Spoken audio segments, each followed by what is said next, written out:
Sup YouTube, welcome back to of course another one, and today we're playing a game. Now this game is called Car Racing X Online, the drift game, of course. It's very good. I've only just started playing it and I'm in love with it. Can't stop playing it 24/7, don't even have no sleep. I've got to have a Red Bull to keep me awake and I just can't stop drifting. Anyways, we're doing a drift build. If you're just a beginner, this is going to sort you out pretty damn simple. All you got to do is just buy the car.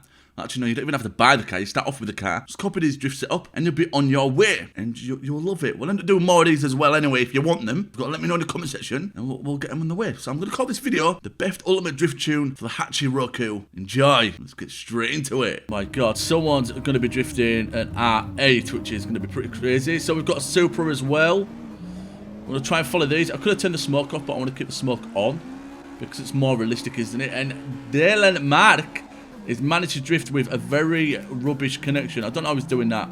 But look at the transition to this. From left to right, it is so smooth.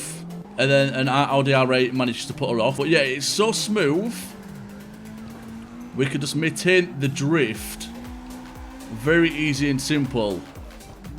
And it doesn't feel like it wants to spin out, but I wish the Audi would go away.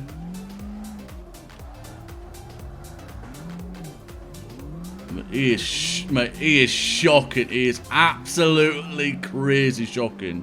But yeah, honestly, it's so good. There's not too much power going on. You can just maintain it. Very easy, simple.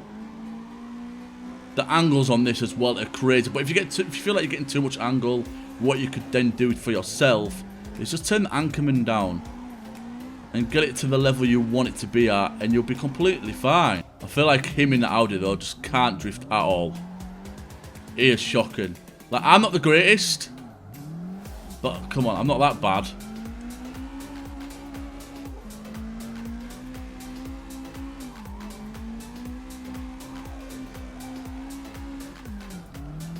Keep that angle going. Come on.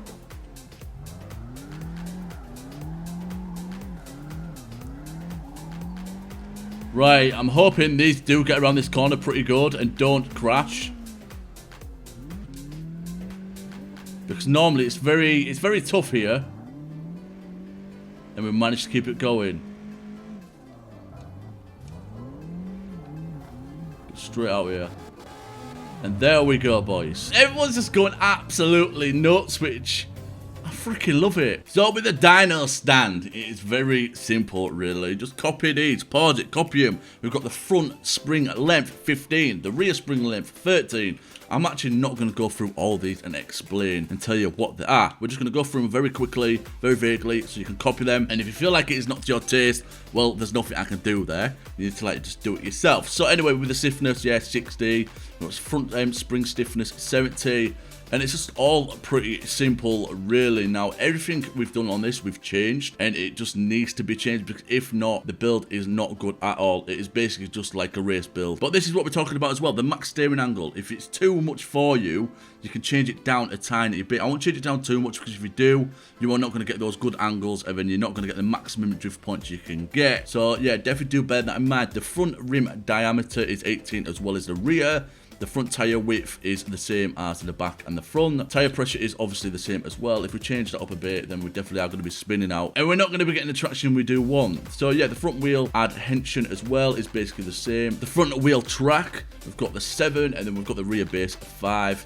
And the front tyre profile on 30, and the rear tyre profile on 30 as well. Now the engine is basically just everything maxed out. The turbocharger, we definitely do want that on. Don't turn it off. Don't be stupid. Keep it on.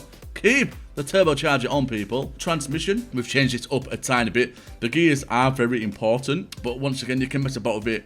Do whatever you want to it. Whatever suits your need realistically. So gear 1, yeah, gear 2, gear 3. Gear 4, Gear 5, and of course the Gear 6. Now, you're probably thinking, why have we gone lower when we get to the Gear 5 and the Gear 6? It's because realistically, with this build, we end up staying in Gear 4. We stay in Gear 4 is because we don't want to be Gear 5 or Gear 6, because if we are, we're going to be losing that power. And we don't want to lose power when we're going around the corners. We want to stay in the first, second, and the third, and of course the fourth gear. The brake, we didn't really change this that much. We turned the ABS off. You do not want this on because it is going to lock your wheels, and that is something you don't want, do you? You do in real life, people. but not on this game, especially if you're trying to drift. Anyways, if this did help you out, let me know in the comment section, because if you want a bit of tweaking, we'll do some more tweaks to do like an updated version. But yeah, if you did enjoy it, and if you did, see you in the next video. Bye bye.